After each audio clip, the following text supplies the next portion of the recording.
Whoa, well, I genuinely didn't think I'd be doing this show this early. And what I mean by that is that I kind of always expected that this show would eventually happen, that I would talk about a European Super League. But I didn't think it would be right now. I thought we might have more time. I thought, do you know what I mean? I thought we might not be talking about this now. I thought we might be talking about this in a year, 2 years longer. 2024 was when the Champions League revamp was. So we're going to have a chat about it. We're going to have my give you my honest thoughts on it. Get your thoughts as well in the chat box. And who knows, maybe we'll even have some people join me throughout the show as well. I welcome, first of all, to the Raw Reaction show. We react to all of the latest Arsenal news, transfers, matches, everything.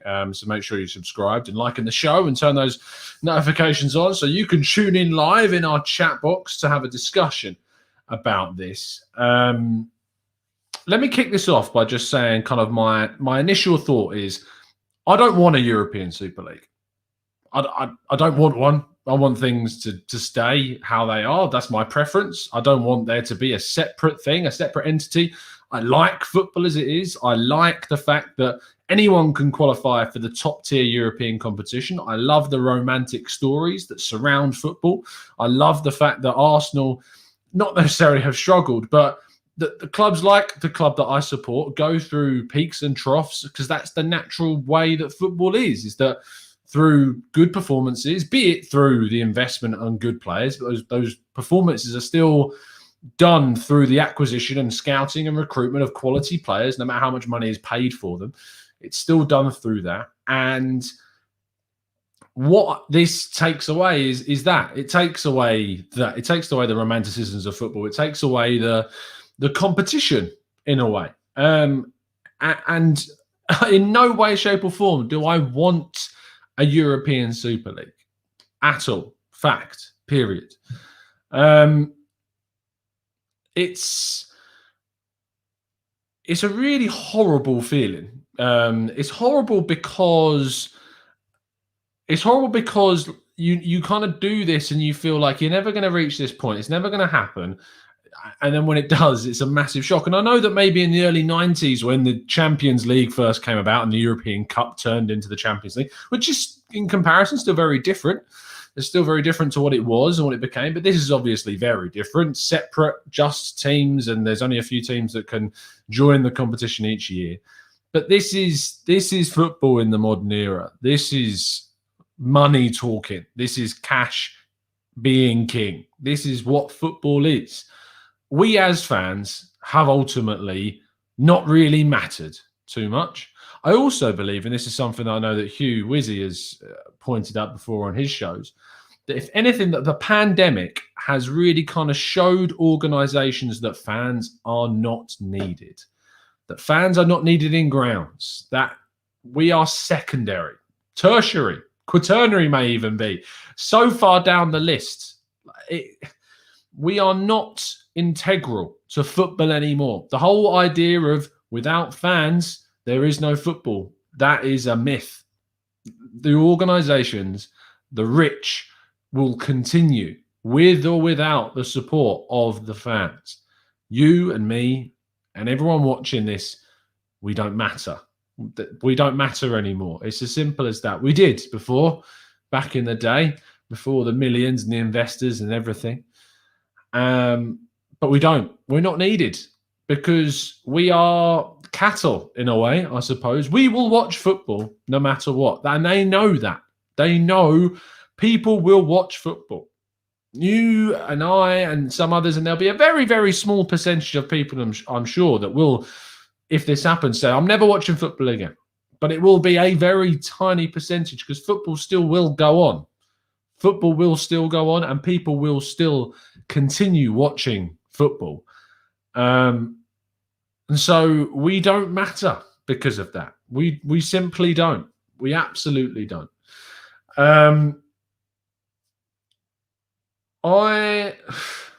Matthew De Souza in the chat. Tom, are you holding back in outright condemnation because your career is in football and so you'll need to get on board and embrace it? Matthew, it's an excellent question. I'm glad that you brought it forward. Yes, I do work in football. Yes, my daily job is in football. Yes, my ambitions are to continue working in football.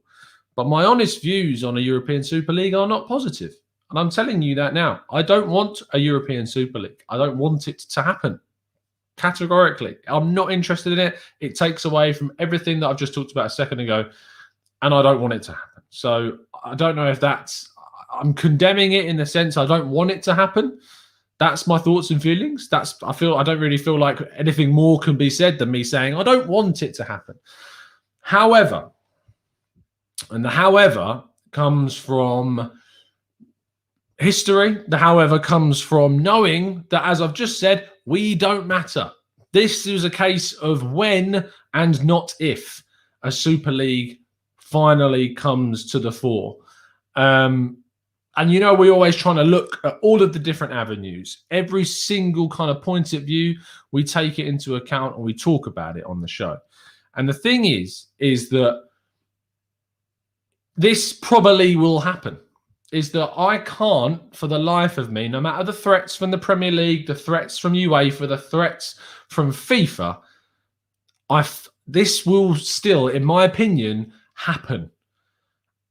And do you know why? It's because the people that are setting up this conglomeration, this new idea, the Premier League is that. 30 years ago, however many years ago it was, when the Premier League came into existence, their mantra, their view, their vision was still to generate a lot more money in the sport. A lot more money by making the Premier League its own entity, as a concept, as a organization.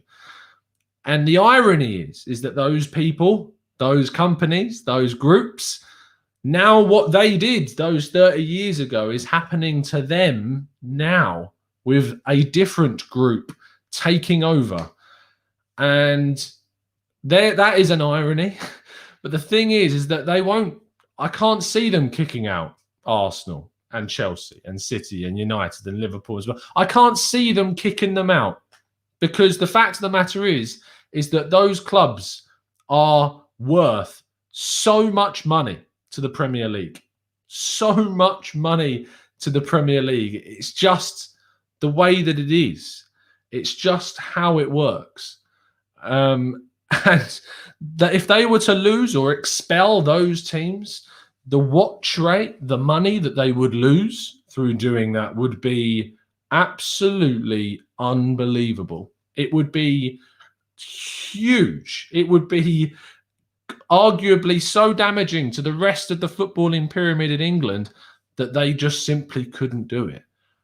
I think the same thing goes for UEFA and for FIFA, saying that they will ban players from playing in the World Cup, from playing in the European Championships or Copa Libertadores, Copa America, and all of the other international tournaments. At the end of the day, those tournaments to them are worth millions, ultimately billions of pounds. That is what it is worth to them. So to say that those players, whoever, will not be taking part in those competitions as a deterrent, again, I can't see it happening, because I just feel like that the whole classic line of "they can't sack all of us," like that line really does kind of feel resonate in this scenario. Is because if all of the big players, all of the big clubs are involved in this, if they ban them, then they will be losing more money than they can afford to lose. And that's why I think it will happen. Now we move on to a more delicate part of the discussion, a more delicate part of the conversation, where I don't want you to misinterpret what I'm saying for me sounding like I'm in support of the Super League. I'm glad that I started this video by saying I am categorically against a European Super League. Don't get me wrong. I can't see this not happening, basically. I feel like it will happen. And if Arsenal, from an Arsenal perspective, Arsenal have to be in it. It's completely selfish. It's completely money driven. But if this happens, which I expect it to, and if Arsenal were not involved it would be cataclysmic for Arsenal. And effectively, they're being handed a lifeline by the fact that they're even involved in it anyway. So whilst I am completely against the idea of a Super League, Arsenal kind of have to be in it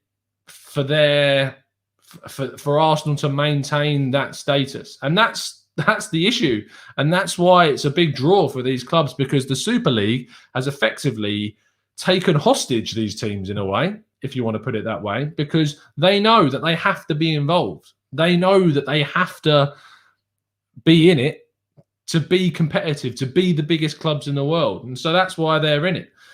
And that's the problem. It's because Arsenal, as coming from a purely selfish Arsenal perspective, and trust me, I have all the empathy in the world for every other club that would not be involved in this, but Arsenal have to be in it.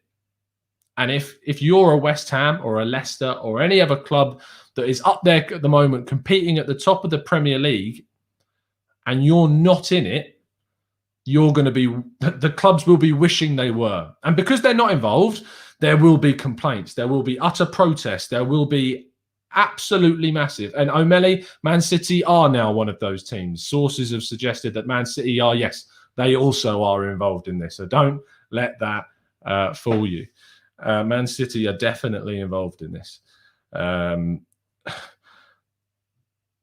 The clubs like Leicester, as I was saying, Leicester and West Ham and Everton that are like up there, whilst they may right now absolutely be gunning and saying, ban them from the Prem, do all this, stop them as much as they can. If they were offered the chance to be in that European Super League, they'd snap it like that.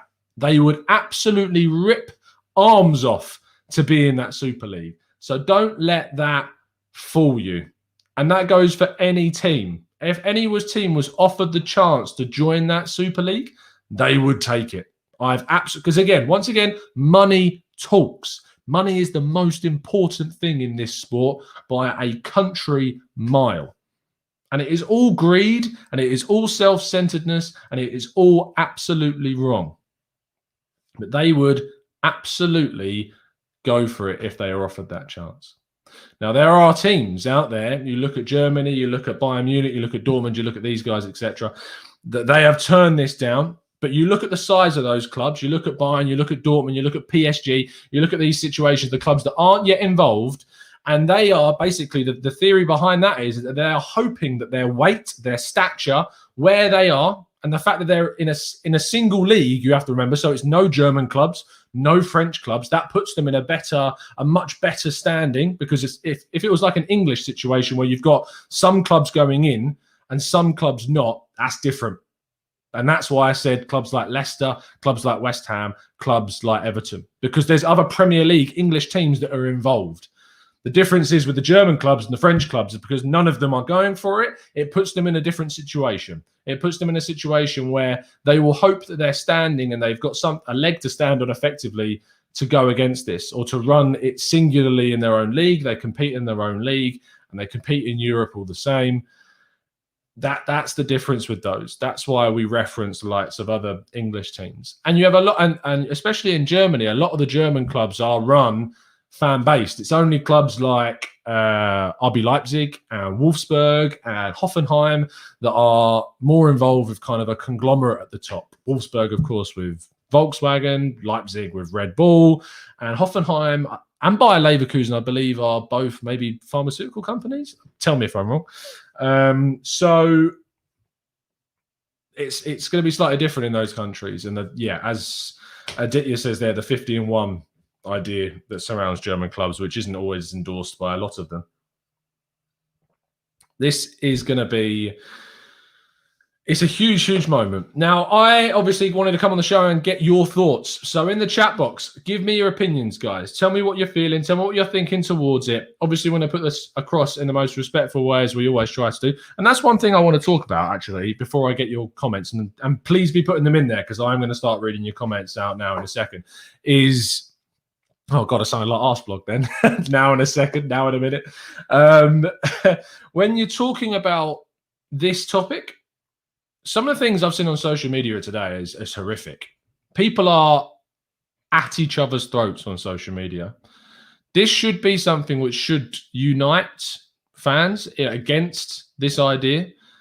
And anyone like I have now that's kind of shown any kind of, not openness, but kind of the understanding of the situation of why Arsenal are into it, which I have done. I've definitely put myself out there and said, look, I get why Arsenal are doing it. But I completely understand why Arsenal are doing it. I don't agree with it. I don't agree with the Super League. I don't agree with the idea of it. But I understand why Arsenal are going, because it makes complete financial sense for the owners, obviously. But as soon as I said that I understand why Arsenal are going into it, or why any of the clubs are going into it, honestly, the response from some people on social media has been ridiculous, has been abusive, has been really rude on some senses. And that's a real shame, because this is something that should bring people together, should bring all fans together against this idea. And people are undermining that by just utterly ripping into people. So if you are one of those people, check yourself. Think about the facts of what you're saying, what you're doing, what you're saying to other people about this, because they might just be, as I was, saying that they completely understand why the club are going in for this. They understand it from a financial point of view. It would make no sense for Arsenal to reject the proposal. It just wouldn't. Financially, commercially, it makes no sense. And whilst I disagree with it on a moral level, commercially, I completely understand it. It's the whole argument of like footballers' wages. I don't agree morally why they get paid that much, but commercially, I completely understand why they do. Let's get your thoughts in the chat box. Argia says, can you tell me the time of this hilarious announcement? Honestly, no one knows. We assume it's tonight at some point. It could drop when we are live, which would be quite... I plan on going for the next hour or so, getting as many of your thoughts and comments as possible. And if there's any of our expert members that would like to jump on briefly and give their thoughts, make sure you send me a private message on the Discord and you can hop on and we can have a chat. Matt Denny says, being one of 3 most successful clubs in England, we should have more of a backbone and fight this. Teams in Europe are struggling financially, I get it, but the Prem is still sustainable. Matt, I hear you. I get the point. The issue is if you're Arsenal and you are seeing United, Liverpool, Chelsea, all of these other big teams in the Premier League going for it and saying, look, we're going to sign up because they're petrified of being left out. Let's be honest. That's the reason why, is that you don't want to be left out. It's FOMO, as we call, fear of missing out. Like, absolutely. It's the collective FOMO of these teams, the fear of these guys being left out of this competition. Arsenal are not going to stand against it because, 1, they know they'll lose, and 2, they know if they do, they won't be involved and they're going to miss out on hundreds of millions. So that's why they are doing it. But I agree with you. Yeah, morally, they should 100% be against it and they should make a stand. But that is just simply not. It's not going to happen. It's not going to happen. Dublin Guna says, this is a negotiating position. It's not going to happen. The clubs involved need the domestic leagues, and the domestic leagues need these clubs as their flagships. A compromise will be reached. Now, Dublin, I hear what you're saying, man. I hear that you're saying about the idea of the fact that they both need each other, and that a compromise of the compromise is UEFA's Champions League proposal. That's the compromise. That's the middle ground. That is the new system. So even with a compromise, that's change. And the UEFA actually thought that the ECA and the clubs were on board with that revamp, and they're ready to announce it tomorrow before this grenade was basically thrown in amongst the pigeons this evening. And the problem is that the European Super League has the ball in its court because it's got the backing of all of the English teams, all of the big 6. It's got the backing of the big 3 in Spain. It's got the backing of the big Italian clubs, most of them anyway, in Serie A. And so they know, with those clubs on board, they hold the cards. And the Premier League you may say that the clubs need the Premier League, they need the domestic side of it, and you're right, they probably do. But they know that they're going to get more money from this European Super League than the league will get in terms of a loss that it will make by not having them in. And so I reckon that the clubs will probably bank on the fact that they know that the Premier League will not be able to sustain itself without them. and that its members and those big 6 teams are effectively so important to the Prem that they can't do without them. Whereas the money that will be generated by this European Super League, by these 15 to 20 teams, or where 15, I think it's 15 permanent members, what that will mean for them, it just outweighs it. The money is ridiculous that's being offered. The DAZN, allegedly DAZN are involved in this as a streaming service and are willing to provide a ridiculous amount of money. I think something like 3+ billion euros are involved in this. It's going to cost us as fans to watch it. It's going to absolutely skyrocket in terms of how much we have to pay, I imagine. But yeah, I don't agree with you, Dublin Gooner, because I think that the problem is that whilst you make a good point, the issue with your point is that the clubs are holding now a lot more power, knowing that they've all come together and that they'll be getting a lot more money in this European Super League than what they will get from being in the Premier League. And whilst, the idea of, how could the Premier League not have these teams? Yeah, I hear you. But it's just, it's on a different level. Absolutely different level. Manoj says, this is definitely going to happen. They've had way too many talks and planned this all out for way too long and now have all of the heavyweights. It really is a matter of when and not if. Again, another good point. I can't see it not happening. I just can't see it not happening. Ansgar says, if it means us remaining in the Premier League and the Champions League being binned, I'm cool with it. If it means we don't play Premier League anymore, I wouldn't want it. Pretty much. I mean, the way it's gone, the way that we're looking at it is the facts is that the Premier League have said, look, if you're going to do this, you aren't going to be in the Premier League. That's their stance. That's their situation. That's what they're saying to us is going to happen.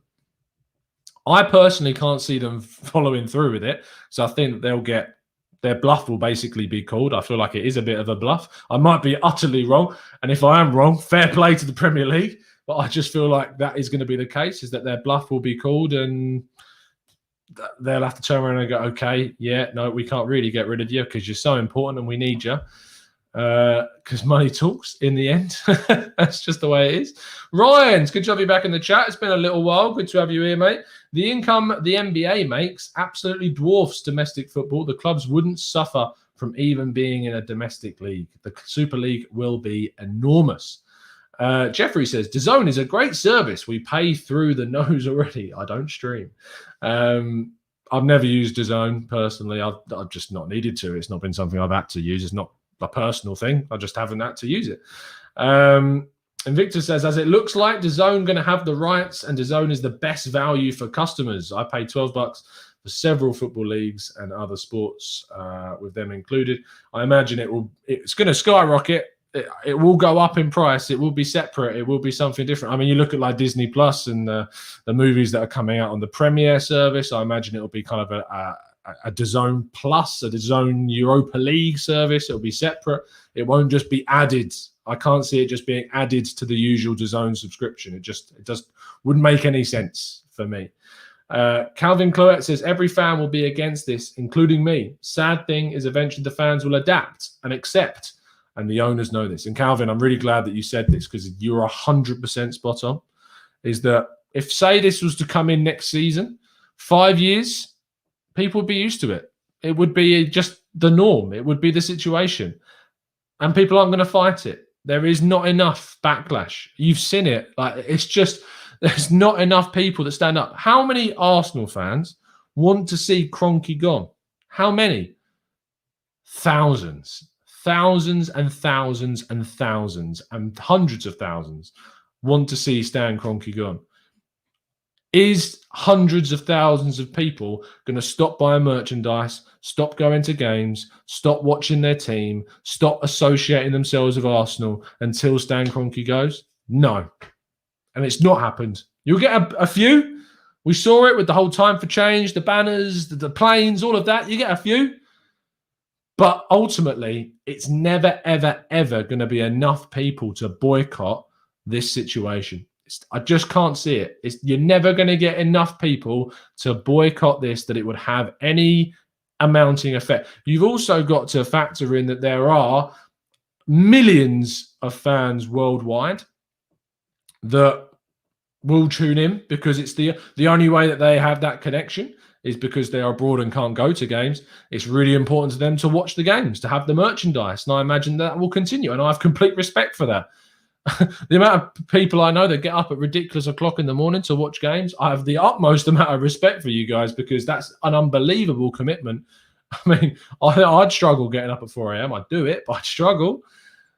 And that's the thing, is that people will still watch, and I can't blame them for that. I absolutely can't blame them for wanting to watch their team, no matter what competition it's in. I absolutely no issue with them for having that view, that opinion, that way in life to do that, because that's the way they connect to the club. It's the only way that they're there. I'm sure you listening right now, there's plenty of you will know that you've never been able to come to the UK, never been able to watch a game. And I tell you for a fact, it doesn't make you any less of a fan. In fact, it puts you on that same platform, because your commitment is as much as a season ticket holder at the Emirates.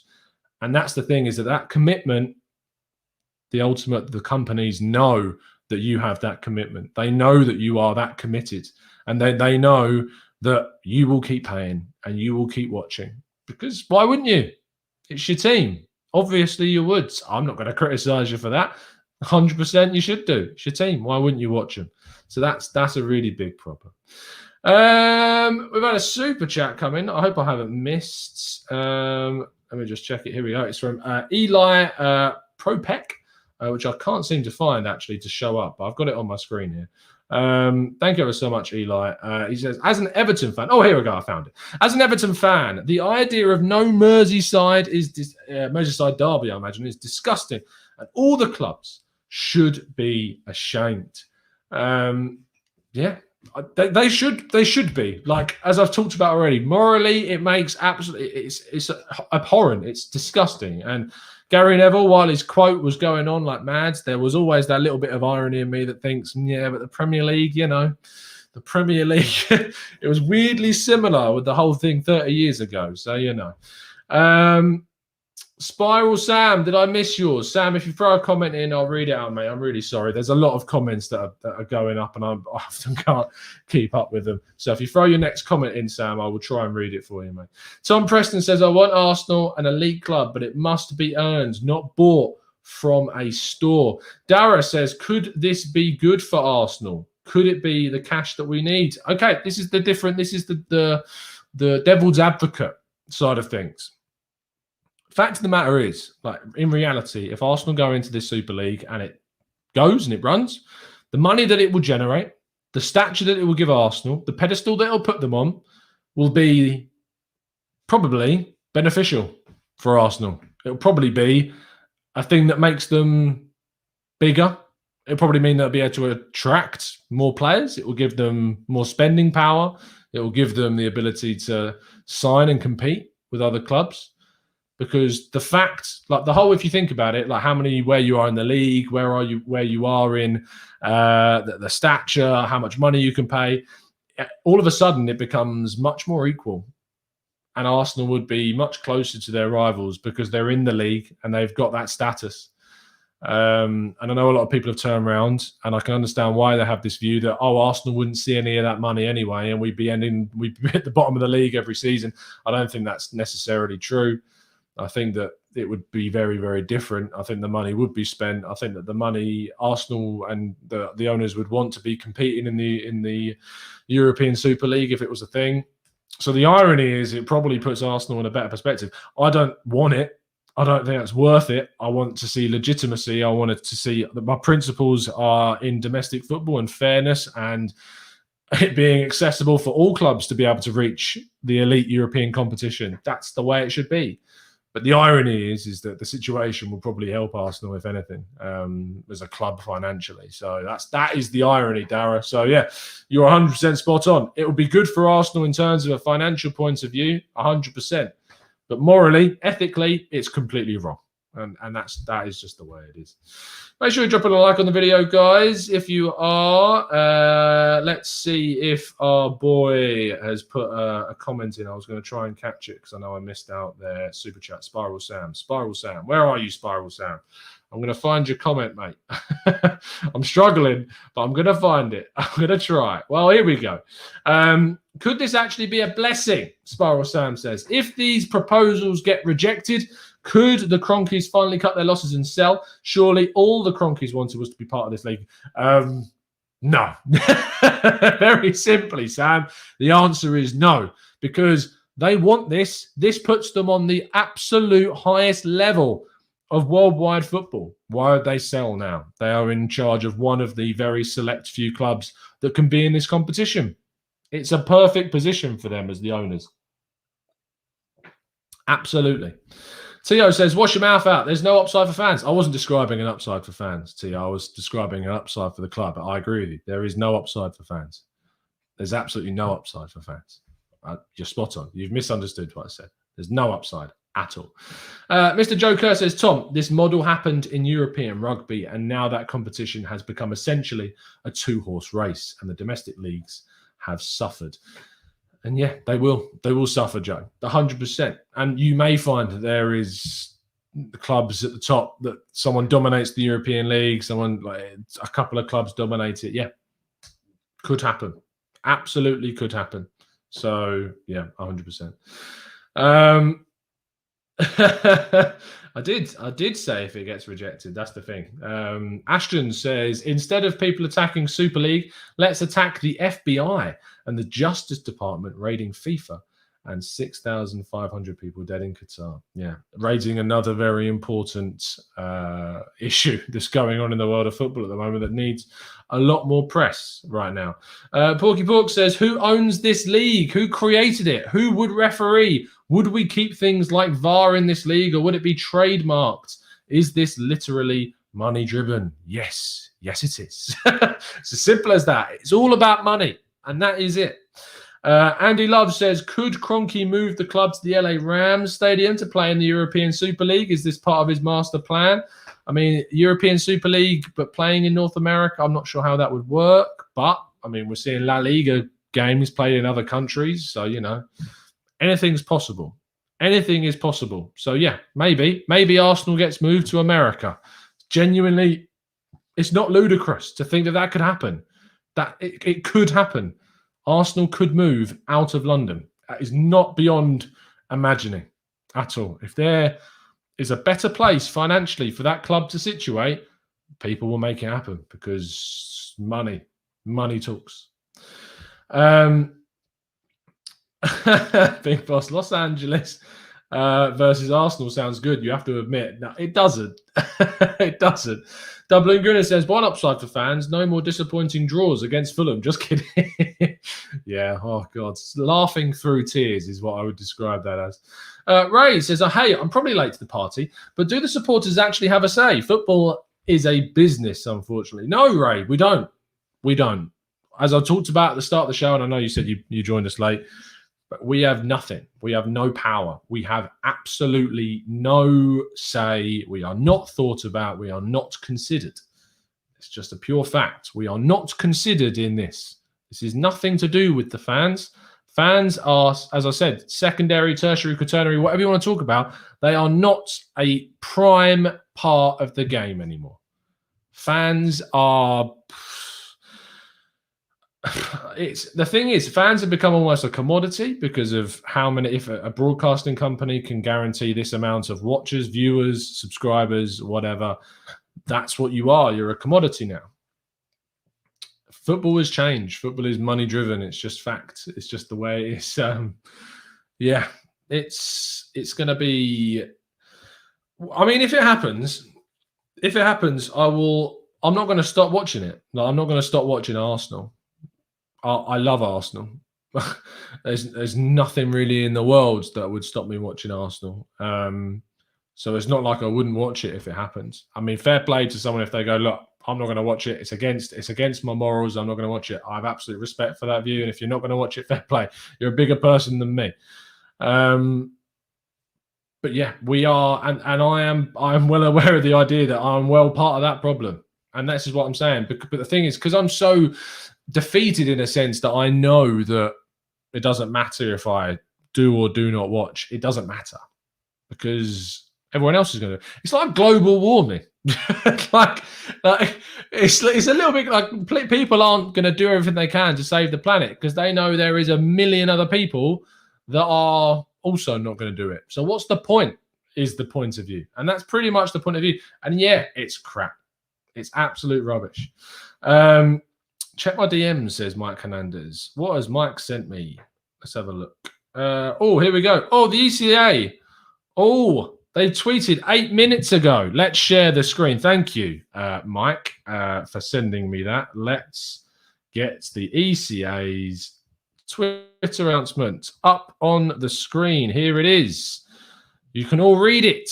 This is what they've said. In light of today's reports on the subject of a so-called breakaway league, the ECA, as the body representing 246 leading clubs across Europe, reiterates its stated commitment to working on developing the UEFA club competitions model with UEFA for the cycle beginning from 2024, and that a closed Super League model to which media articles refer would be strongly opposed by the ECA. ECA would refer to the position adopted by its executive board at its meeting last Friday, the 16th of April, namely that it supports a commitment to work with UEFA on a renewed structure for the European club football as a whole post-2024, including proposed changes to the UEFA club competitions post-2024.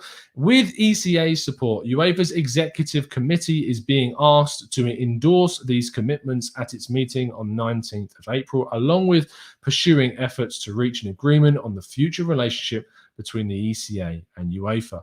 The ECA Executive Board would be convening over the coming days to take appropriate decisions in light of any future developments. Okay.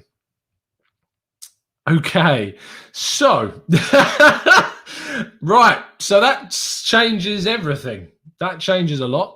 So glad that they released these comments. To be fair, I'm a bit glad because it means we can talk about it. Thank you for the super chat again, Usopp. With FIFA threatening to remove players from the national team squads if they're playing a Super League, will there even be the best players there? It's another one they were threatening to do that. And yeah, I could see them saying, but again, I find it hard to believe that FIFA would obviously end up doing that because it would be too detrimental to themselves. Now, what this statement effectively tells us is that the ECA are kind of denying things right now. Basically, the ECA, which is the European Club Association, they're headed up by a guy called Andrea Agnelli, who is the chairman of Juventus. And that is basically...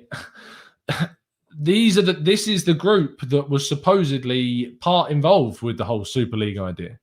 This is not UEFA. The ECA are not UEFA. The ECA is who UEFA have been having issues with to try and organise the new revamp of the Champions League.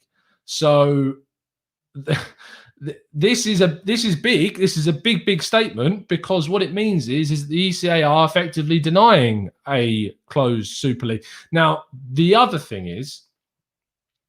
problem is that we haven't considered that the ECA are secondary, that the ECA and are not necessarily involved with this. And actually what's going on is that the reports that are being surfaced today actually link to a broadcaster, that broadcaster allegedly being DAZN, are the orchestrators behind a separate Super League and not the ECA. Now, the Times today reported that the 6 clubs, which we've already talked about, are wanting to basically they've signed up for a breakaway Super League. Then they go on to talk about UEFA had succeeded in winning the support of the European Club Association and the European leagues, but it emerged today that the Super League threat has been revived, with ECA chairman Agnelli, also the Juventus president, appearing to throw his hat in with the breakaway clubs led by Man United and Real Madrid. Other members of the ECA board, this is by the Times, by the way, who had agreed to the new Champions League format, and the UEFA officials have attempted to contact Agnelli since Saturday evening, but one source has said that he's gone off the radar. So for those saying that the ECA have nothing to do with this, they 100% do, because the Times are reporting that the ECA were the ones kind of, that are involved. And Agnelli was basically doing things on the sly, which is, again, all allegedly. But now, with that statement from the ECA, it could be, who knows? It could be a front, it could be a lie, it could be, I don't know. As Tom says, the plot thickens. Like, this is getting absolutely ridiculous, because now we don't really know who the boogeyman is, as we put it sometimes. Did I just say boogeyman? I meant bogeyman. The boogeyman. You know what I mean. But the point is that this could mean, if the sources have suggested that it's the clubs have signed up to something and it's not the ECA, it could be a streaming service like DAZN. It could be that. It's mental that we are finding out things absolutely in the last minute, as things fly, as things go.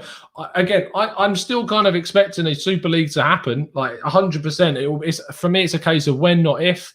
A Super League eventually happens. It just seems like money in the game of football will eventually see it. It might be in a year, it might be in 5 years, 10 years, 20 years. Who never knows? But it just feels like it will eventually be a thing. But with this happening, and with the ECA now putting out this statement, I just find it ridiculous. We might need a timestamp in the comment section for when the ECA statement came out, because we've done a show talking about a reaction to it, and now the statement's been put out. So it's crazy. Let me just throw it back up on the screen again, and we can have another analysis of it. So yeah, I hope this is the correct. It is from them. I was just checking. Mike wasn't absolutely ruining me for a second. Let's have a look. Yeah, so the key part of this statement here is where it says the ECA model with UEFA for the cycle beginning of 2024. So the 2024 date is important, because the 2024 date is when the new revamped Champions League is meant to start. That's when the new 36 Swiss League model Champions League is meant to start. So when they said that a new cycle beginning in 2024 would be a closed Super League model, they say they are strongly opposed to that idea. So they're strong, like the ECA are claiming that they are against the idea of a closed model, of it being just 15 teams where there was no qualification, and that just the 15 teams in there would always be in it. They're against that. It's ridiculous. It's crazy, and people lie. And that's a problem. Apparently, there's been a tweet by Simon Stone. Thank you, Aditya, for that. Let me just have a look at this. Things are just developing while we're live, which is absolutely mental. I'm getting sent DMs left, right, and center now. Simon Stone, what has Simon Stone sent us? Come on, fight through these blooming DMs for a second. Simon Stone. Okay. Simon Stone is a football reporter for BBC Sports, has tweeted saying the ECA held an emergency meeting this evening. None of the 12 clubs in the ESL proposals responded to invitations to attend. Bayern Munich and PSG did attend. The meeting was chaired by Edwin van der Sar. He restated that agreements reached on Friday Champions League reform should they were still valid about Champions League reform. Now, if none of the 12 clubs in the ECL proposals responded to the invitations, and this is purely me speculating, that tells me that this is more of a streaming service kind of deal. That it's not the ECA, it's not an organization in regards to like a football organization, that a streaming company, could be DAZN, allegedly, we're always using that word for legal reasons, but it could be a streaming service has gone to these clubs, and that they themselves, the actual clubs themselves, are breaking away. The Arsenal, United, Chelsea, Manchester City, Man United, Liverpool, Spurs, and the others are supposedly the ones behind this. And actually the ECA is not the club behind this, which is weird, because obviously Juventus are one of those teams, and the ECA is headed up by Andrea Agnelli, who is the chairman of Juventus. So it's very, very complicated. If you came to the show expecting me to have all the answers, I'm sorry. I'm just one guy. We've reacted to it. We've talked about it. Who knows? But for me, this stinks of a streaming service idea. Now, with it makes sense that with the ECA saying that they are behind it, and now it turning out that those 12 clubs that were proposed to have signed up did not attend that meeting. That stinks of, sneaky things are going on. Sneaky things are going on behind the scenes, guys. And honestly, we now have absolutely no idea. This is crazy. This is the biggest. Genuinely, I don't think some people are actually realizing how big this is. This will be, in my 26 years I've been on this planet, this is the biggest story in football. Absolutely, don't doubt that for a second. This is the biggest story in football, period. Because if these break away, it could be the end of the Premier League. It could be the end of different leagues. It could be the end of football as we know it. And I'm not being sensationalist. That's genuinely true. It could be the way that we perceive football right now could be done, finished, over. And these 12 clubs that are suspected to have signed up to a challenge to UEFA, we are now being told, did not turn up for this meeting with the ECA, and they were not present, whereas the likes of Bayern and PSG, clubs that we were told were not part of the ESL, is now being called, they did attend, and that just it tells you that something's going on, that this is genuine, that these clubs are doing stuff behind the scenes. It's mental. And you can imagine that all of those managers in the next press conferences are going to be questioned to hell. That is our only in, that they are required to do these media press conferences. There is absolutely no way that they are not going to be announced. Apparently, the ESL is going to be announced at 10:30, says AB. Is that true? Oh my God, this just keeps getting better and better. This story, we're going to end up going on all evening at this stage. This is like a live watch-along of the, the European Super League news. Oh, dearie me, this is crazy. This is crazy. If any members want to come on and join me on the show for the next 20 minutes or so, then please make sure you send us on the Discord a private message, and we can get you on and get your thoughts, because this is getting absolutely crazy. John Smith says the media attempted to ruin managers' careers isn't new. Despicable. Henry says still no 9:30 announcement from the top 6 clubs. They have bottled it. Billy Chapman says if it happens, I'm done with footy. I'm a Spurs fan and I'm gutted. Billy, I mean, I feel sorry for you anyway, being a Spurs fan, but fair enough, mate. Thunes says I think mostly UK fans are opposed to this. They're outnumbered by foreign fans. I think there's still going to be a lot of fans from abroad that are going to be against this and still hold those values that I know you're associating with a lot of English fans. But as we talked about earlier on, I have complete respect for any fan from abroad, because the commitments they have to watch the teams that they aren't nearby, it's mental. So yeah, I completely understand why they would still watch it. It got tweeted 10:30 is meant to be an announcement, obviously. Of course. Thanks, AB, for signing up as a member. Really appreciate the support, mate, as always. Absolute legend. Make sure you enjoy your access to the exclusive content. Let's go through some more of your comments. Osman says, from Ottawa, Ontario, avoid this trash attempt. Thune says, I don't know, mate. Foreign fans don't care about Sheffield and Burnley like UK fans do. I understand the point of view. There obviously are a lot more fans from abroad that support the bigger clubs in England and in Europe. And so there's that attachment. My point was more about the fact that, of course, they support those teams and they're committed to watching those teams and they love those teams. I have plenty of friends who are from abroad and that watch their clubs at ridiculous times in the day.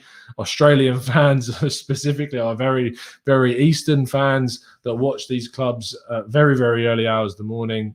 I have the huge amounts of respect for them. They could choose their team. It's completely up to them. Doesn't make them any less of a fan.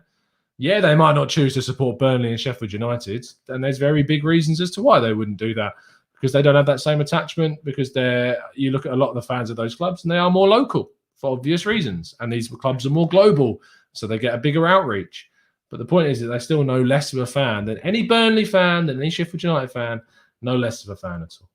Luke France says it's pointless when they're playing Real Madrid every week. It's going to get boring. Zamir says the global commercialization of football has removed the purity of it, which makes a lot of sense. It does. The commercialization is always going to do that. Usopp says, I'm an American Aguna and I am against this. I like the cup competitions and the battle you get with the clubs fighting relegation. Fair play to you, mate. Henry says, extremely ironic from Sky Sports and the Premier League, considering they charged us £15 per match a few months ago. It's quick how people forget that, isn't it? Very, very quick. Ian says, and the thing is that we were saying the EPL was just getting more competitive. Don't understand. No reason behind this at all. Mike says, I'm for America and I'm against this. Again, I knew there was going to be plenty of you guys that were from abroad and that would be against this idea. It makes complete sense that you would be. Spyro says, my hometown club will now sell out. Fans who oppose this will start flocking to their local clubs. Maybe not necessarily abroad. Maybe in here, maybe. But the thing is, because of the power, because of the money that comes in from the global market rather than the local market, doesn't matter. Doesn't matter that less people in the UK will go or watch their big teams because there is enough pull. These are global brands now. These clubs are global brands. They're no longer just situated in the country, in the town where they are. It's no longer that small. These clubs are global brands. And so it doesn't matter if more fans from local areas don't go to the games because the money's coming in from elsewhere. You look at how the clubs have been able to deal with the pandemic. It's just as simple as that. The pandemic, if anything, has accelerated plans of a European Super League because the clubs have realised they can continue on without fans being in grounds.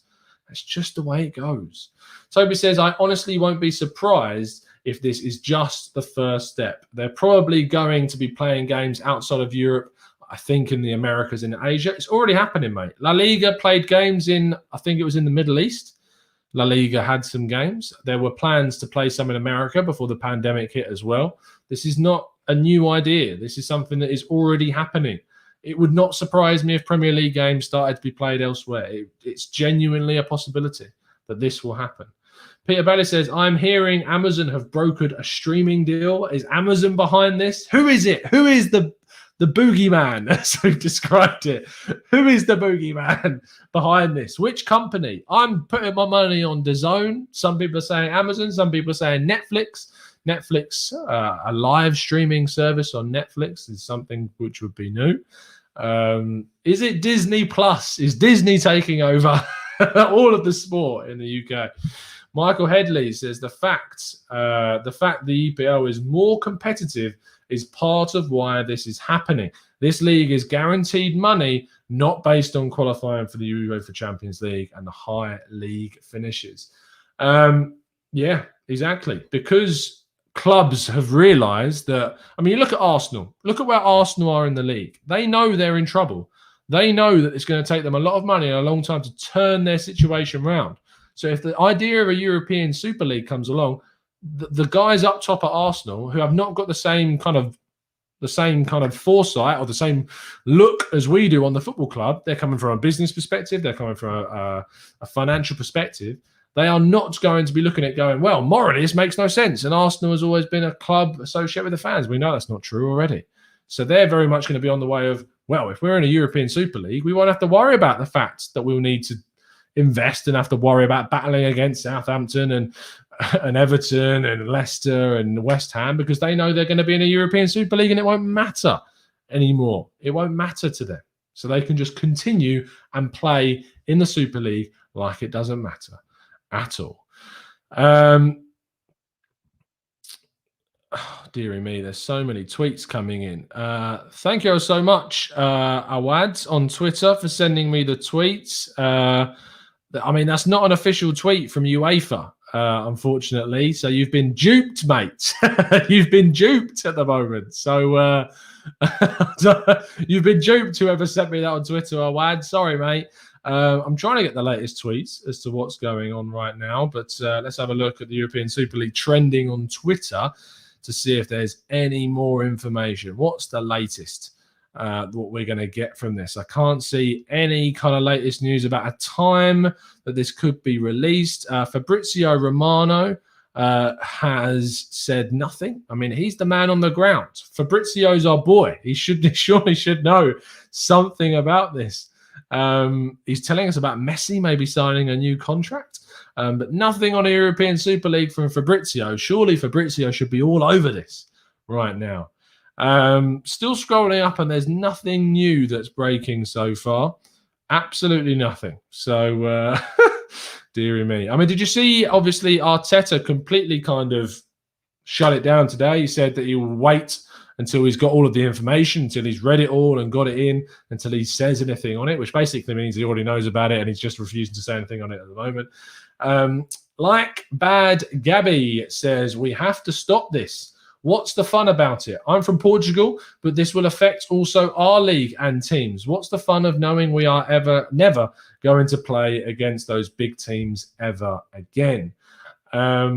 It is ridiculous. I get your feeling, because Portugal, Benfica, Sporting, Porto, and more, Braga, and all of the others, like, you've got that chance. If you're in the Portuguese league, you've got the chance of qualifying in Europe, the chance for competing. Porto this time getting all the way to the quarterfinals of the Champions League, beating Juventus, playing against Chelsea, doing really well in a group against Manchester City, and that won't happen. And you got to think that the money that a lot of these teams comes from the Champions League. Scotland, you look at Celtic and Rangers, the money that they have got, why they're so dominant in those leagues, comes from the Champions League. You look at clubs like Slavia Prague in the Czech Republic that dominate that league, Olympiacos. They dominate those leagues because they get the money from the Champions League and from being in the Champions League. And if that's taken away, those leagues, arguably those leagues would become maybe more competitive. Maybe the best players from those clubs would want to move to a European Super League club. It's going to have a massive effect on the small leagues across Europe as well. The Dutch league is looking like it's going to merge with the Belgian league. That's another thing that's happening. Another thing about money talking. It's a really, really big problem. A really big problem.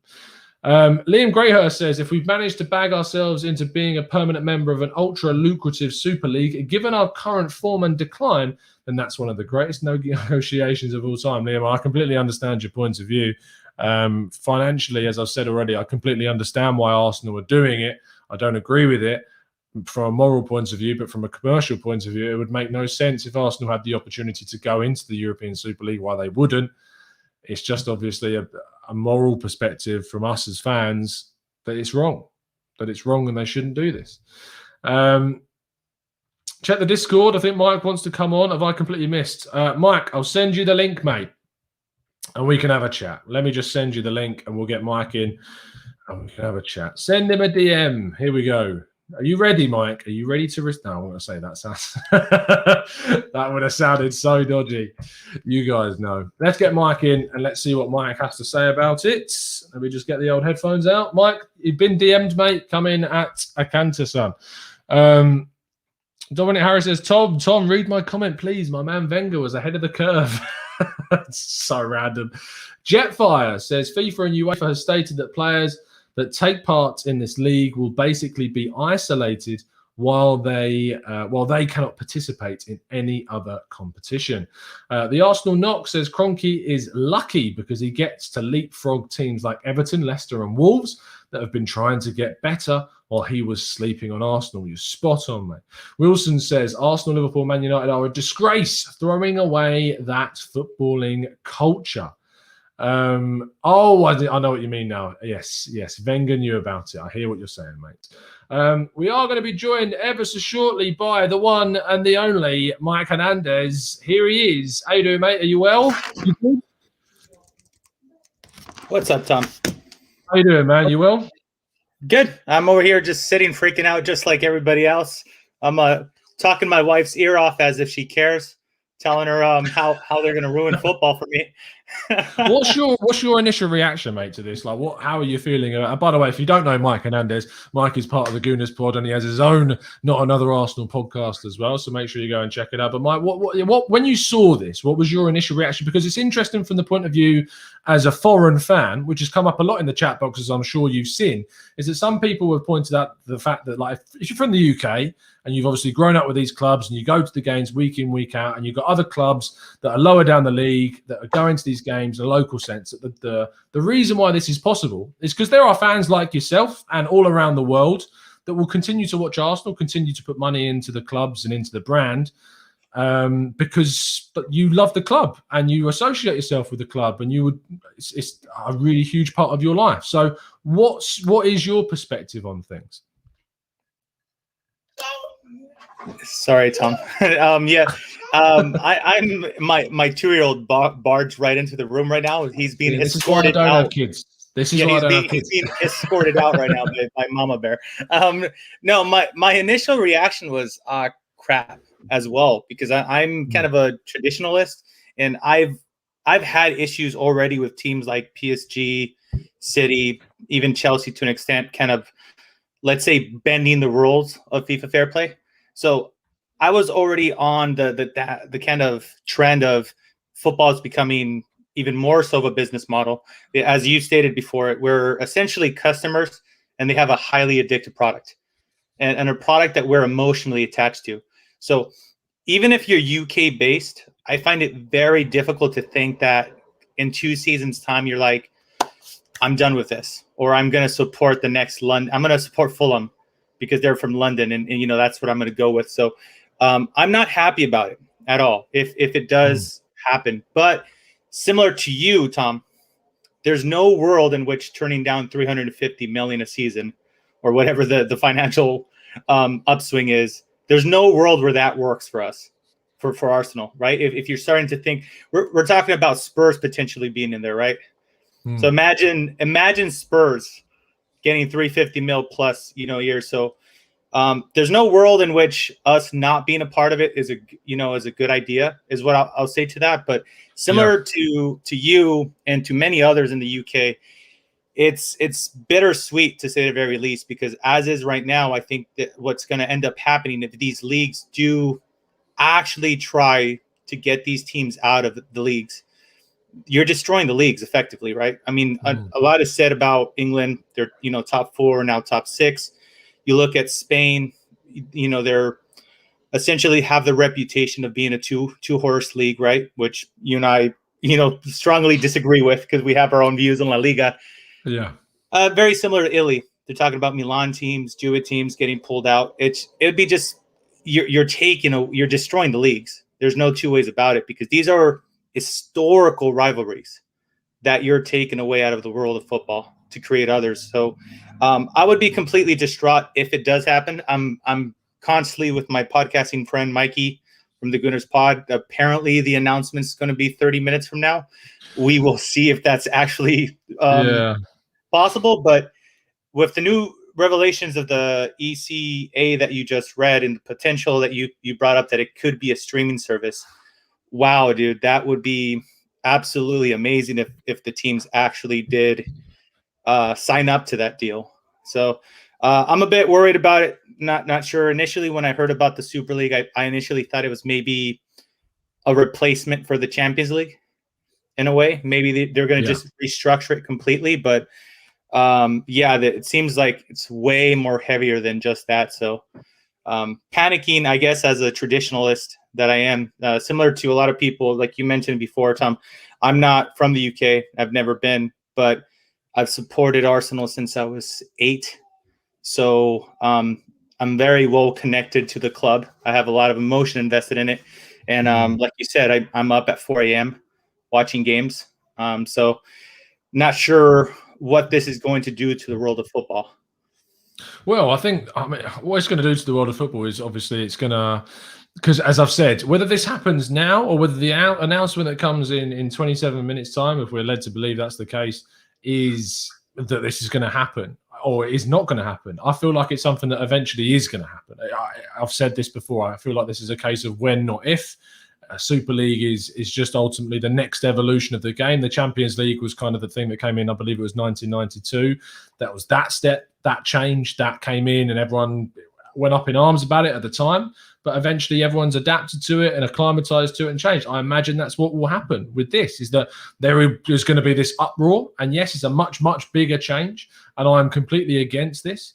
But like you, and you saying that for Arsenal to turn that down, it would make absolutely zero financial sense for Arsenal to go, look, no, we're not going to do it, especially when they know the other teams in the English league are also going into it. It'd be a financial disaster for them to turn around and say no.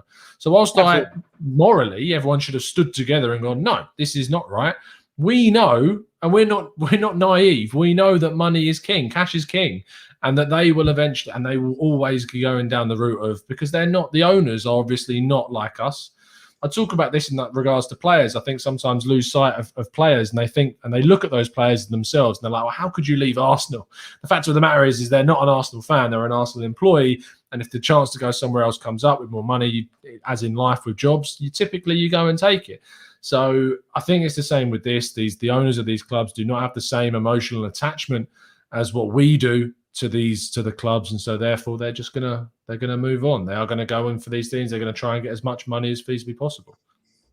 That's another point that I didn't even consider right now that you mentioned players. So the little talent surrounding the teams that are outside of this league, with the amount of money involved into this Super League that might potentially happen, there's reason to believe that wages are going to be substantially higher.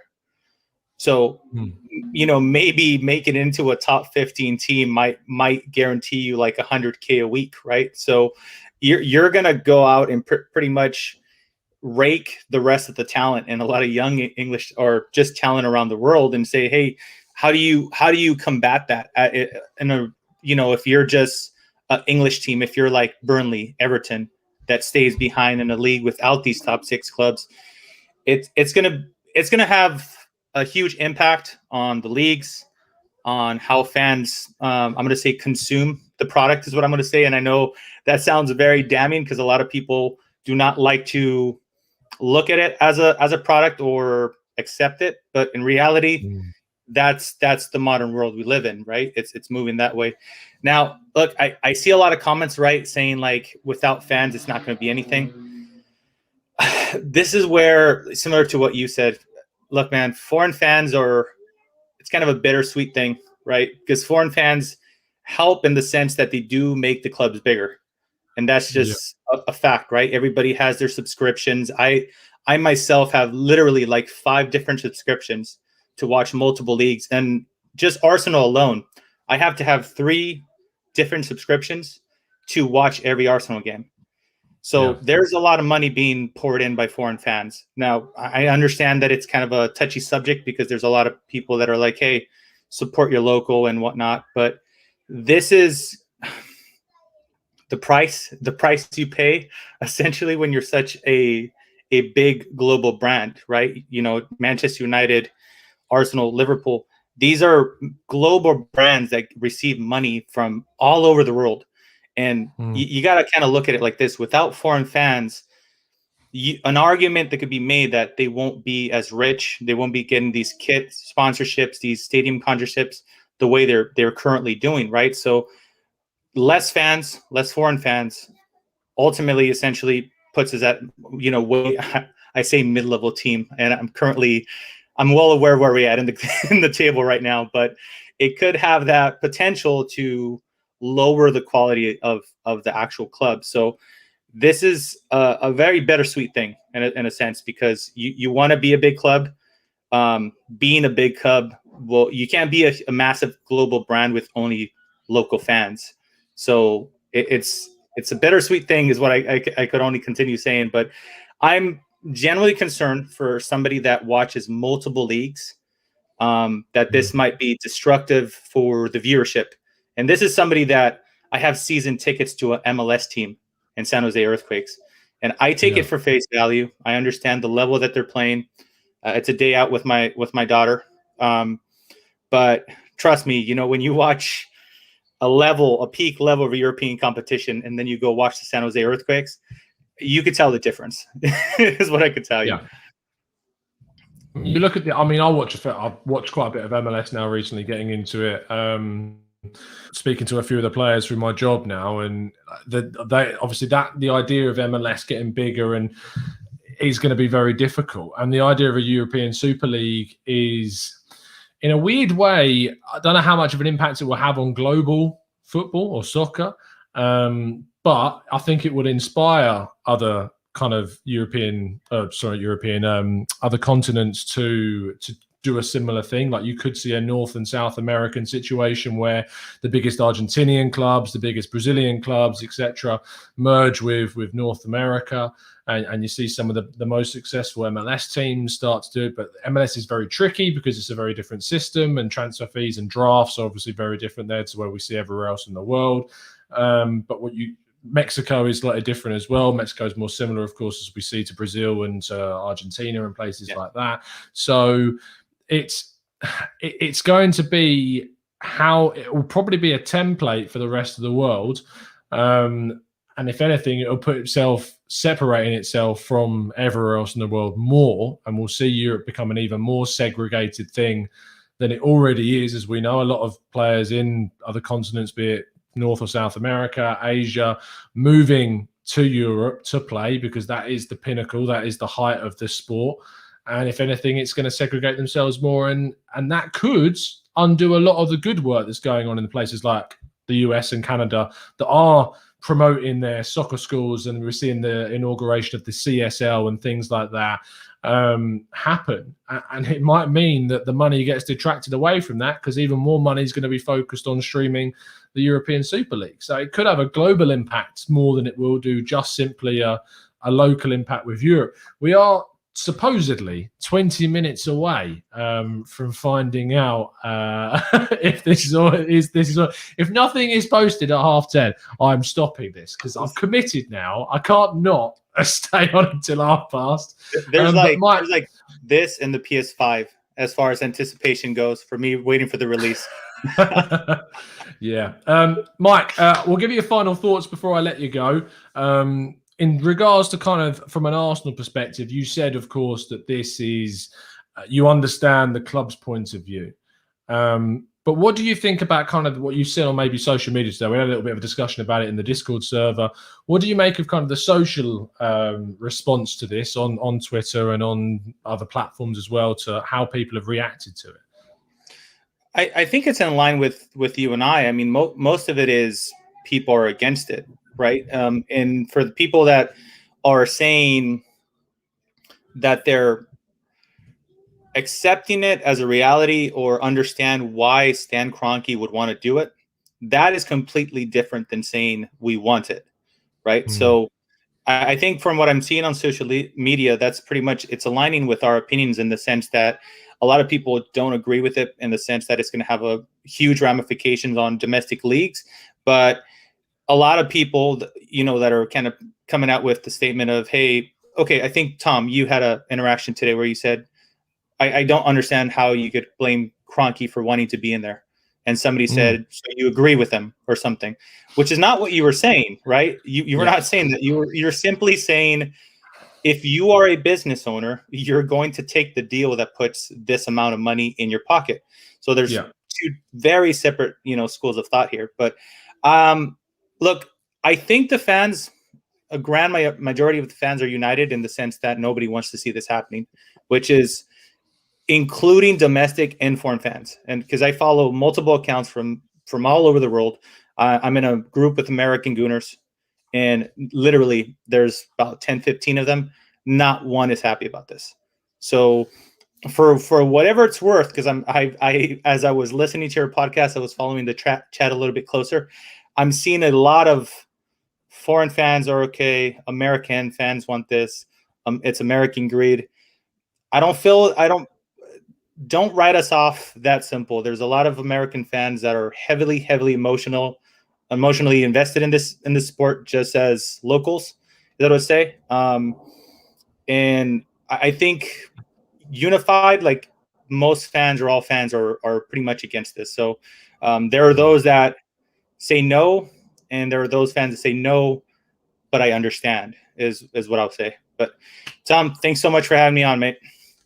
Absolutely no problem at all, Mike. It's been a pleasure as always. You can catch Mike on Twitter at MikeHurtsFC, and of course on the Gooners Pod and Not Another Arsenal podcast as well. Speak to you soon, mate. Have a good one. Later, brother. Have a good one. Massive thank you there to Mike. Oh, that's me not getting rid of my overlays quick enough. There we go. I have to say, in regards to what Mike was saying there, like about the whole idea around foreign fans, I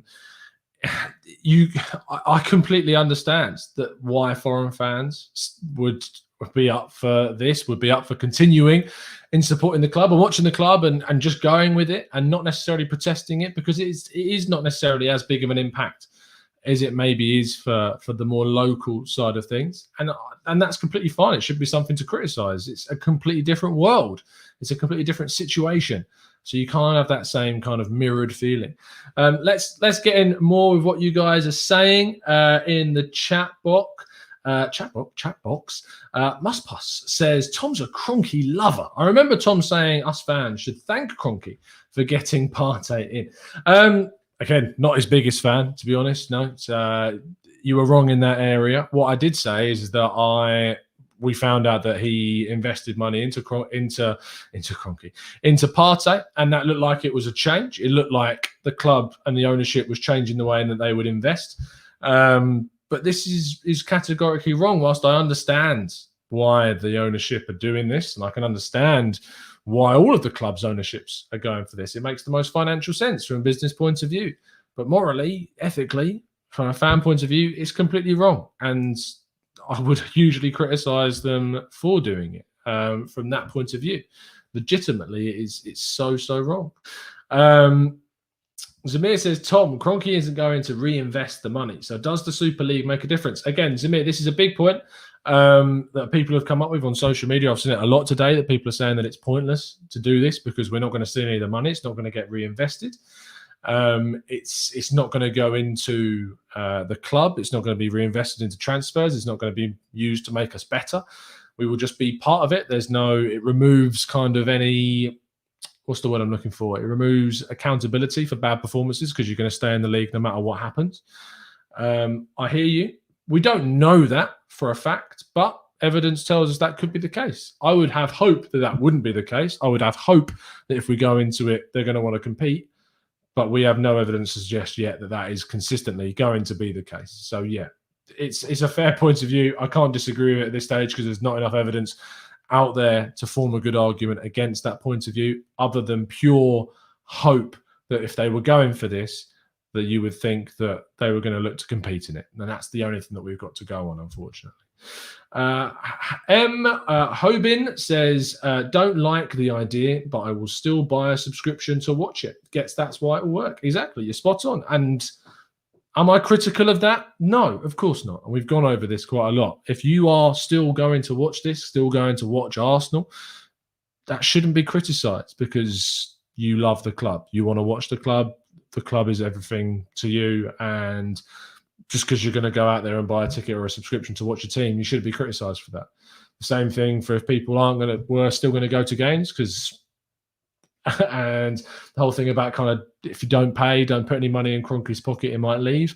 If someone goes against that, pays for a ticket, pays for a shirt, I'm not going to criticise them for that because it makes no sense to criticise them for it because they know thousands of other people are also going to do it. So no, you shouldn't be criticised for that whatsoever. Gary Cook says Murdoch employee Sky and Salford City owner Gary Neville there talking about football being ruined is quite amusing. Yeah, there is a level of irony there, Gary, 100%. Jaffrey O'Hara says Barca can only have a squad so big, plenty of players to share between the biggest clubs around. John Smith, this was explained 3 years ago. The shock we all feel is understandable, but it's obvious almost nobody took the time to study the ramifications of these changes that would always ensue post-EPL. Coena says, Ajax has many fans and is a big club with 4 Champions League trophies under their belt, yet they are not in it. Again, you're 100% right in regards to historically, should they be in it? Yes. But that's not what's at stake here. That's not what matters here because you look at Manchester City. The clubs that are in this competition are there because they are the richest clubs in their respective countries. They are the richest clubs there, and that is why they're going to be in this competition. Arsenal have not been better than Leicester over the last couple of seasons. They've not even been better than Spurs, unfortunately, over the last couple of seasons. They don't look better than West Ham this year. But because they are richer and they are rated, I think, 8th in Forbes's list of top clubs, it doesn't matter because money ultimately talks. We've got 10 minutes until the supposed announcement is coming, if there is going to be one. If there is not one at 10:30, I am not staying on. I'm not staying on until it happens. But we will keep refreshing and keep finding out more information. Swiss Ramble tweeted out something earlier on today. Let's just throw that up on the screen so we can have a look at that. Let's share this screen. Just let me throw it up for you. Here we go. Swiss Ramble is a great follow if you don't already follow them. Here's a clue as to why 12 clubs have signed up for the European Super League. They lost a combined 1.2 billion in 2019-20 before player sales, and that was for a season where only the last 3 months were impacted by the pandemic. Liverpool have not yet published their accounts. So this shows you the European Super League clubs operating on a profit/loss in the 2019-20 season. And obviously this was before the start of the season, was before the pandemic hit. We even knew about it was ever going to happen. And we're talking about massive kind of losses going on here. And so already they are losing money. So this is an opportunity to regain a hell of a lot of money. So it would make complete sense why those teams would want to do it, because the money that they're being told, upwards of 300 million euros plus, to be involved in this competition, it makes complete sense why they would do it. So again, financially, it makes complete sense. We talk about this morally, it's a different story. Yo-Yo says, what if the announcement is that there'll be another announcement? Then we will be like, screw you guys, we're going to bed, because I ain't doing that. Peter Renner says, do you think transfers will happen smoothly between ESL clubs and clubs on the outside, or will money talk at the end of the day? I think it will make it difficult to do transfers between those clubs, because why would they want to sell? Why would they what's the pull? It's between one club and another. The only difference would be where they rank, how competitive they are in the league.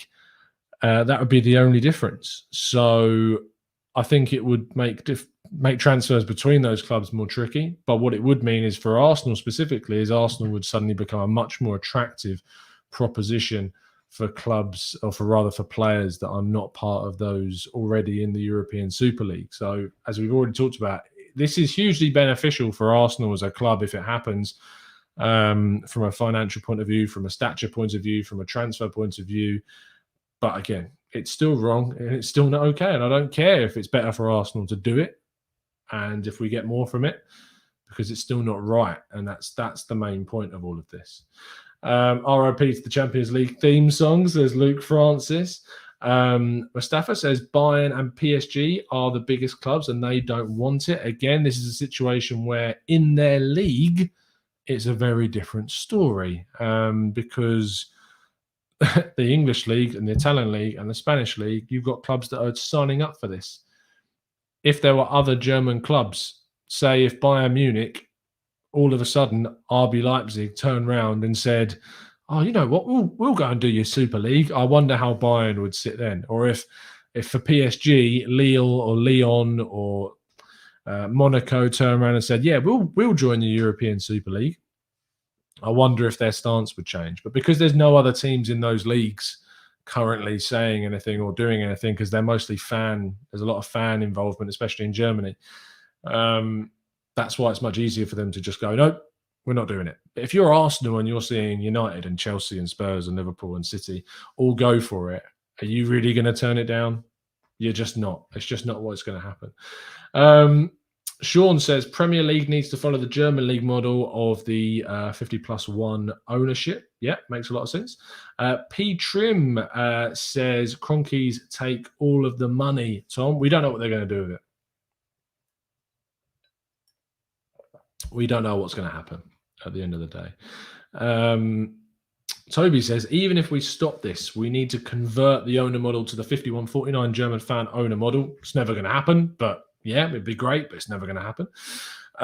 AB says PSG haven't joined because their president is on the UEFA board and his channel in Qatar has paid millions to get the rights for the Champions League. That makes a lot of sense. Very well put forward.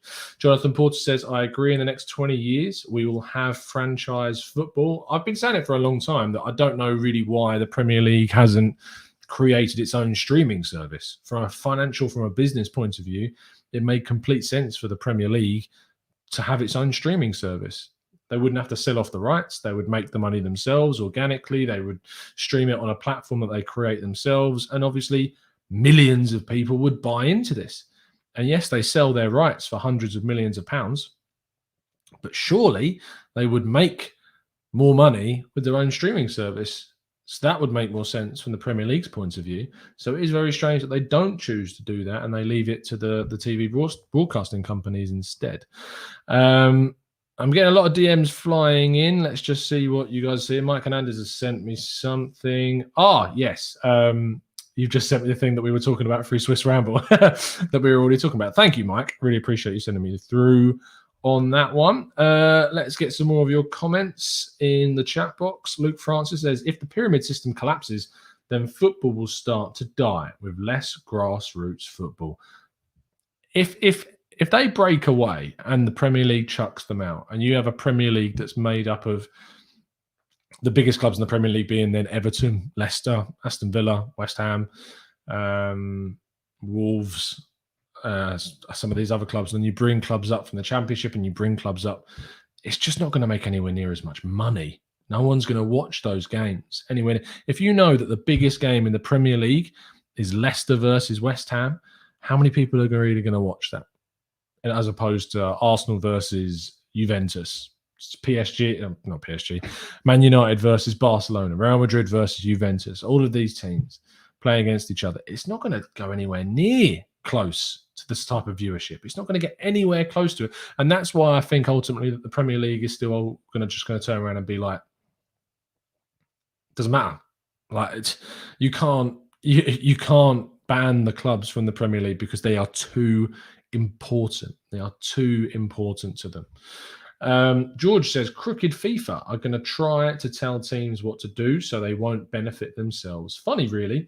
Kind of sad they take this more seriously than they do racism. That's a really good point, George. The fact that this is more concerning to them than dealing with racism is a really, really big problem, and you're spot on. Jonathan says, Luke Francis, everyone will be bought if the Super League becomes dominant. Neville will want to commentate on that. Yeah, he might dig himself into a little bit of a hole, mightn't he, if he suddenly starts saying all of this publicly.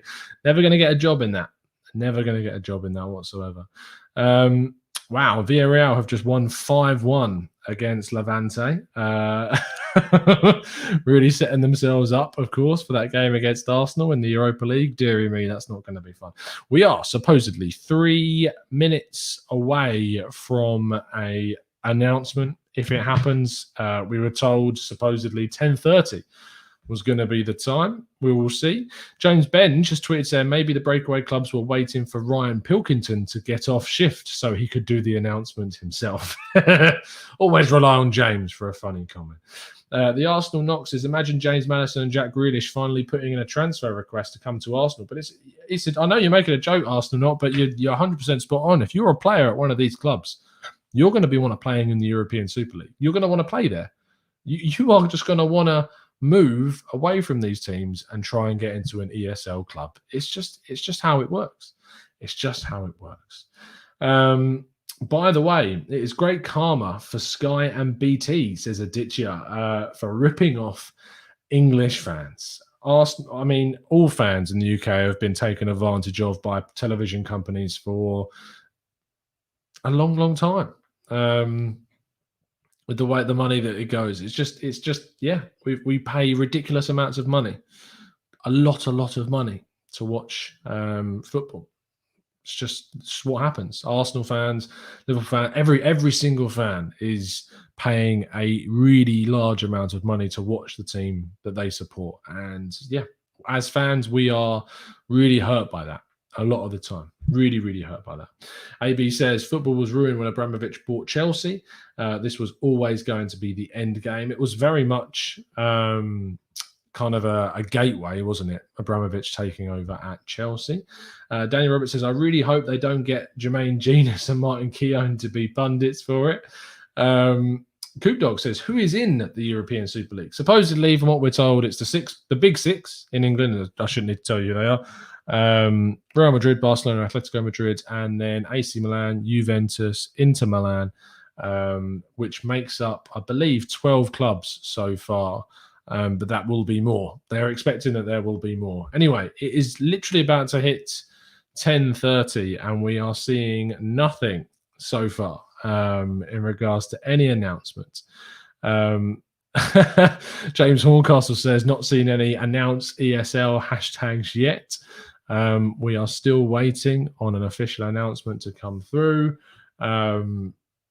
Who knows at this stage whether or not we're actually going to see an official announcement at this stage. John Cross says, German football should be regarded as a wonderful thing. Bayern Munich and Borussia Dortmund not signed up. German clubs respect their fans. Still nothing. We're going to give it a few minutes. And if nothing comes through, I'm going to go. And what will happen is obviously as soon as I jump off, it will be announced. And yeah, you know, it is what it is. It is what it is. We deal with it. Still waiting. We're refreshing. Nothing's coming through right now. Still waiting for a public announcement. TechNet City says, if there is a competition where everyone involved makes more money for the club, everyone in the community will be benefiting. I will not be surprised about the success of the new Super League. I have no doubt in my mind, mate, that it will be a huge success if it happens and if it goes through. It just makes complete sense if that happens. Let's refresh one more time just to see if anything is actually going to come through or not, because it does not look like it. Apparently, Sevilla are in the La Liga title race with their results, supposedly. I don't know how close they actually are right now. 64. To be fair, they're not that far away. 6 points at the moment off of Atletico Madrid, who finally actually won their game, with Barcelona losing their last game and Real Madrid drawing theirs. That definitely opens things up once again for Atletico to take command of that race. But Sevilla are very, very close. That's interesting. Still waiting for any of the latest news regarding a European Super League. Nothing is coming out at the moment. Oh dear. We're going to have waited for absolutely nothing. It's just what's going to happen. It's just what's going to happen. We're going to do this and nothing's going to happen. Still waiting.